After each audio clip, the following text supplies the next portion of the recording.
მოგესალმებით კოლეგებო. Თხოვთ კენჭი უყაროთ წარმოდგენილ დღის წესრიგს. მადლობა. დავიწყოთ პირველი საკითხით.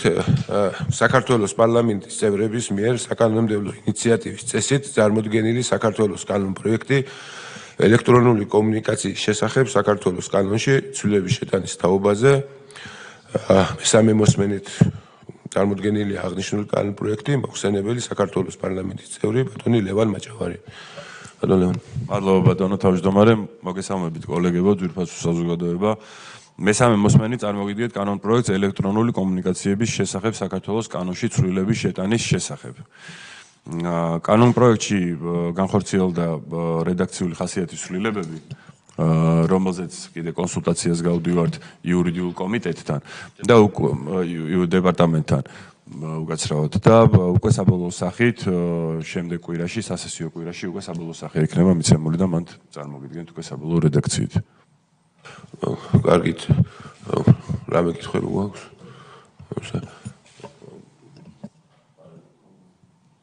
კენჭის ყრას შესაბამისად მომდევნო კვირაში განახორციელებთ, გადავიდეთ მეორე. შეგვიძლია ხო? კარგით. დავაზობთ რომ უყაროთ კენჭი აგროს. მადლობა. მეორე საკითხი საქართველოს მთავრობის მიერ საკანონმდებლო ინიციატივის წესით წარმოდგენილი საქართველოს კანონ პროექტი საქართველოს სარკინიგზო კოდექსში ცვლილების შეტანის შესახებ და საქართველოს ადმინისტრაციულ სამართალდამცავთა კოდექსში ცვლილების შეტანის შესახებ. კანონ პროექტი წარმოდგენილია მეორე მოსმენით მოხსენებელი საქართველოს ეკონომიკისა და მდგრადი განვითარების მინისტრის მოადგილე ბატონი გურამიშვილი.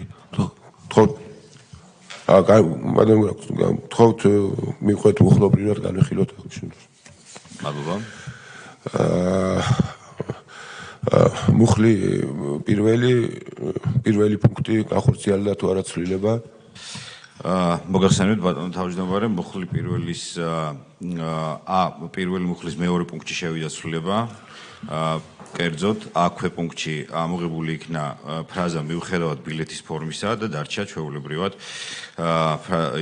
ფორმულირება გზავრის გადაყვანის ხელშეკრულების დადების ფაქტის დადასტურებისას. ასევე ამავე მუხლის ამავე პუნქტის გექვე პუნქტში ამოღებული იქნა ფრაზა ან მისი ორგანიზაციული სტრუქტურული ერთეული და დარჩა ფორმულირება რკინიგზის სადგურის მენეჯერი, იურიდიული პირი, რომელიც პასუხისმგებელია რკინიგზის ერთი ან მეტი სადგურის მართვაზე და რომელიც შეიძლება იყოს ინფრასტრუქტურის მენეჯერი.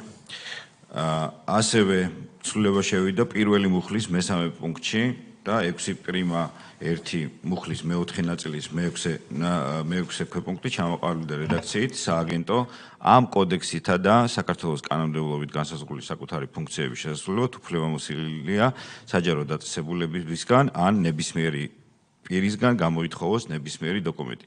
სიტყვა ფრაზა და სიტყვა იურიდიული ამოღებული იქნა. ასევე ცვლილება შევიდა ამავე მუხლის მეექვსე პუნქტში და მუხლი 37.3 პრიმა მეორე ნაწილში მხედველობა შეზღუდული ტერმინი დაზუსტა და შეიცვალა უსინათლო და მცირე მხედველით.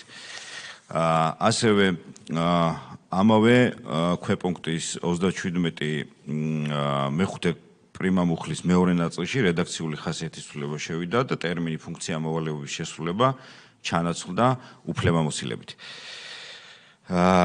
ცვლილება შევიდა ასევე პირველი მუხლის მეშვიდე პუნქტში და დაემატა ფრაზა ავადმყოფობის გამო მგზავრობაზე და ფორმულირება არის შემდეგი: მგზავრობის საფასური მგზავრს ასევე მთლიანად უბრუნდება ავადმყოფობის გამო მგზავრობაზე ან ბილეთში აღნიშნული ადგილით დაკმაყოფილების შეუძლებლობისა და მისნოსად შეთავაზებული სხვა ადგილით სარგებლობაზე უარის თქმის შემთხვევაში.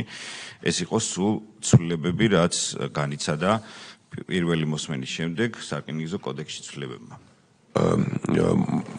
რაც შეეხება მუხლი ორი მან ცვლილებები აღახსენეთ ხო კარგით. გადავიდეთ მეორე პროექტზე, ეს არის საქართველოს კანონ პროექტი საქართველოს ადმინისტრაციულ სამართალდამცავთა კოდექსში ცვლილების შეტანის შესახებ. აქაც მიყვეთ მუხლობრივად, მუხლი პირველი პუნქტი ახორციელდა თუ არა ცვლილება? დიახ ბატონო, შევიდა ცვლილება პირველ მუხლში, გამოიწევს იურიდიული პირის გაფრთხილებასთან დაჯერიმებას 500 ლარიდან 5000 ლარამდე ოდენობით, სიტყვა იურიდიული ამოღებულია. გამოიწევს პირის გაფრთხილებას დანარჩენი როგორც ტექსტია. სხვა ცვლილებები გვაქვს? მეტი არ ყოფილა. კარგით, მადლობთ. კოლეგებო, თუ გვაქვს კითხვები? გთხოვთ კენჭი უყაროთ აღნიშნულ კანონ პროექტს მეორე მოსმენით. მადლობა.